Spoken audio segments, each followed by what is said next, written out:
കാതോരം നീയപ്പോൾ ചൊല്ലിയ കാര്യം കനിയേ എൻ കനിയേ അത് കനവല്ലായിരുന്നെങ്കിൽ तेरी आँखों से देखा मैंने प्यारे प्यारे मोहब्बत की सपने കാലൊച്ച കേട്ടപ്പോൾ മെല്ലെ അടുത്തു ഞാൻ കെട്ടിപ്പിടിച്ചു നിന്നെ ഉമ്മ വച്ചു പുളകം പൂത്തുലഞ്ഞു നിലവേ ഉന്നേ நினைத்து நான் ரசிக்கிறேன் இதயம் இரவில் உன்னைத்தான் தேடுகிறேன் அழகே நின் അനുരാഗം അലിവാർന്നിറങ്ങി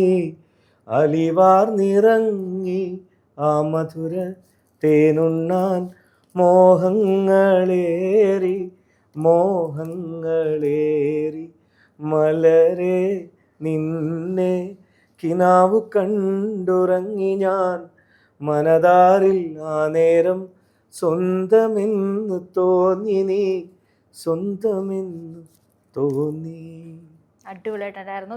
ആശിർ വടകര ആണ് അതിൻ്റെ മലയാളം ലിറിക്സ്. ഹിന്ദിയും തമിഴും ഞാൻ പിന്നീട് അങ്ങനെ ചേഞ്ച് ചെയ്തിട്ടുള്ള. ഓക്കെ, അപ്പം ഇന്നത്തെ കാലഘട്ടത്തിലുള്ള പാട്ടും പഴയ പാട്ടുള്ള പാട്ടും നമ്മൾ നല്ല എൻ്റെ ഡിഫറൻസ് ഉണ്ട്.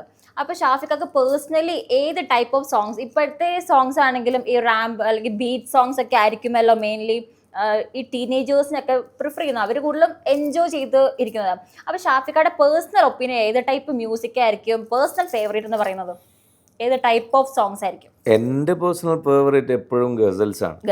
ഗസൽസിന് നമ്മളെ ആത്മാവ് തൊട്ടറിഞ്ഞ ലിറിക്സ് ഉള്ള കവികളാണ് അത് എഴുതുന്നത്. അത് ഉറുദുവിലാണ് ഏറ്റവും കൂടുതൽ ഉണ്ടായിട്ടുള്ളത് ഷായരികളെല്ലാം. പിന്നെ ഹിന്ദി മലയാളത്തിലേക്ക് മുമ്പായിക്ക് വളരെ മനോഹരമായിട്ട് കൊണ്ടുവന്നു. അതിനെ തുടർന്ന് ഷഹബാസ്ക വന്നു, പിന്നീട് ഇപ്പം രാജാ ബീഗം, അങ്ങനെ പോയിക്കൊണ്ടിരിക്കുന്നു. ഗസൽസിനോടാണ് ഞാൻ അതിൻ്റെ മെലോഡിയസ് ആയിട്ടുള്ള മ്യൂസിക് തുടക്കം കുറിച്ച് വെച്ചത് ബാബുരാജ് എന്ന് തോന്നുന്നു. ഹിന്ദുസ്ഥാനി സംഗീതത്തിലെ കുറേ നല്ല ഈണങ്ങളിലൂടെ ഭാസ്കര മാസ്റ്ററുടെയൊക്കെ വരികളെ കൊണ്ടുവന്ന് ഞാൻ ആ ടൈപ്പ് ഓഫ് സോങ്സിൻ്റെ ആസ്വാദകനാണ് പേഴ്സണലി ഞാൻ.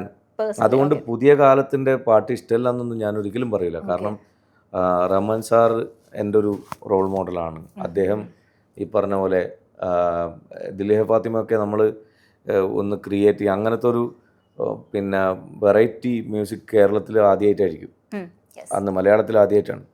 അങ്ങനെ ഒരു പരീക്ഷണം നടത്തുന്നതിലേക്കൊക്കെ ഞാൻ പേഴ്സണലി പിന്നെ ഫോളോ ചെയ്തിട്ടുള്ളത് റഹ്മാൻ സാറിൻ്റെ കോമ്പോസിഷൻ, അദ്ദേഹത്തിൻ്റെ പ്രോഗ്രാമിങ് എസ്പെഷ്യലി. അപ്പോഴും അവിടെ മെലഡി നന്നായിട്ട് അവിടെ ഉണ്ടാവും. ബീറ്റ് സൈഡൊക്കെ, അതായത് റിതം സൈഡ് കംപ്ലീറ്റ് പിന്നെ പ്രോഗ്രാമിങ്ങിനകത്ത് വെസ്റ്റേൺ ഇൻസ്ട്രുമെൻറ്റ്സ് ഉപയോഗിച്ചാലും നമ്മുടെ ഇന്ത്യൻ ഇൻസ്ട്രുമെൻസിനെ എല്ലാം തന്നെ എസ്പെഷ്യലി വീണയൊക്കെ അദ്ദേഹം കുറേ പാട്ടിൽ കൊണ്ടുവന്ന്. ഏത് നമ്മളൊക്കെ കാതലിക്കും പെൺ കൈതൽ തൊട്ട് നീട്ടിനാൽ ചിന്ന തകരം കൂടെ തങ്കന്താനെ, അതിനകത്ത് നമ്മുടെ തകില്, അതുപോലെ വീണ, അങ്ങനെ നമ്മളെ ട്രഡീഷണൽ ഇൻസ്ട്രുമെൻറ്റ്സ് കൊണ്ടുവന്ന്